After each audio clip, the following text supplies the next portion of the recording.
Saviez-vous que de grandes entreprises ont été créées à partir de simples idées? Uber, Airbnb, Facebook, etc. Tout a commencé par une pensée, une vision. Aujourd'hui, on va essayer de s'inspirer et je vais essayer d'apprendre comment toi aussi, tu peux transformer tes idées en business lucratif. Salut à tous, c'est MR Mindset, bienvenue sur ma chaîne. Ici, on parle de mindset, entrepreneuriat et développement personnel. Je viens d'ouvrir ma chaîne, je vous invite à laisser un petit pouce bleu et à vous abonner pour recevoir les notifications de mes futures vidéos. On entre maintenant dans la première partie de cette vidéo. Qu'est-ce que le business des idées? Le but ici, ça va être d'exploiter la matière grise et les capacités de ton cerveau. Il y a deux moyens de le faire. Dans un premier temps, c'est en rendant un service et en apportant une expertise. Mais ici, on va se concentrer sur la création de business à partir d'une idée. La première étape, ça va tout simplement être de trouver une idée. Pour ça, tu vas devoir utiliser un processus qu'on appelle l'idéation. C'est un petit peu comme un brainstorming où tu vas noter toutes les idées qui te passent par la tête, puis tu vas te garder celle qui te semble le plus plausible. Cependant, cette idée initiale est essentielle, mais elle ne suffit pas à elle seule, et c'est pour ça que tu vas passer à la deuxième étape où tu vas trier les idées que tu as gardées pour identifier une bonne idée de business. Pour cela, tu vas devoir te baser sur des critères. En effet, on dit souvent que pour qu'un business marche, il faut soit assouvir un besoin, soit résoudre un problème. En effet, si tu es le seul à vouloir de ton produit, tu n'auras pas de clients. Par contre, tu peux prendre des idées simples comme le nettoyage. Tout le monde a besoin de nettoyer sa maison. À toi de faire la différence sur le prix et le service proposé, etc.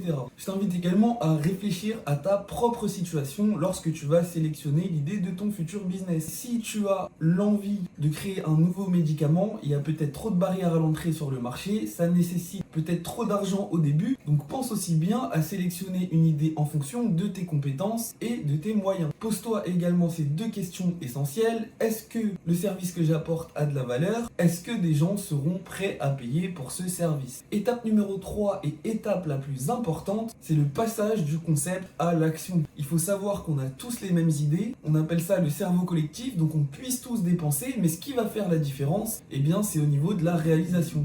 On a tous eu une super idée en se levant le matin, cependant ceux qui sont devenus millionnaires, c'est ceux qui sont allés jusqu'au bout de leur pensée. Tu vas donc dans un premier temps établir un plan, pour cela tu vas devoir faire une étude de marché, tu vas devoir étudier ton environnement, faire des projections, puis tu vas créer ton premier prototype et tu vas itérer, c'est-à-dire que tu vas enchaîner les essais jusqu'à atteindre un produit minimum viable que tu pourras faire tester à tes potentiels futurs clients. Et là ton idée commencera à vraiment prendre forme. Surtout n'hésite pas, et beaucoup échouent au passage à l'action, c'est l'étape la plus importante dans la concrétisation de tes pensées. Dépasse la phase d'hésitation et continue de faire de nouvelles itérations jusqu'à avoir un produit qui remplit toutes les conditions attendues par ton client. Enfin, passe à la phase numéro 4 qui va être de surmonter les peurs et les doutes. Là, on entre réellement dans la partie mindset. Normalement, si tu es arrivé jusqu'à cette étape, ça t'a pris un certain temps. Tu as dû faire face à de nombreux obstacles et passer au travers de nombreux jugements. Cependant, il faut savoir qu'une clé de la réussite des entrepreneurs, c'est la régularité. Vous pouvez également le voir sur les réseaux. YouTube met en avant vos vidéos que si vous ne publiez régulièrement, c'est pareil dans le business. Donc n'oublie pas de prendre des pauses. N'hésite pas à confier tes sentiments à tes proches car ce n'est pas toujours facile. Ça te permettra de faire redescendre la pression. J'ai personnellement mis 3 ans à commencer à gagner de l'argent avec mon business qui est la réalisation de clips vidéo. Conclusion, le business des idées est en fait accessible à chacun d'entre vous. Avec la bonne mentalité, un plan d'action concret et des actions concrètes, toute idée peut devenir réalité. Alors après cette vidéo, quel business tu as envie de lancer? Quelle idée as-tu eu? Je t'invite à me laisser un commentaire et on se retrouve sur la chaîne.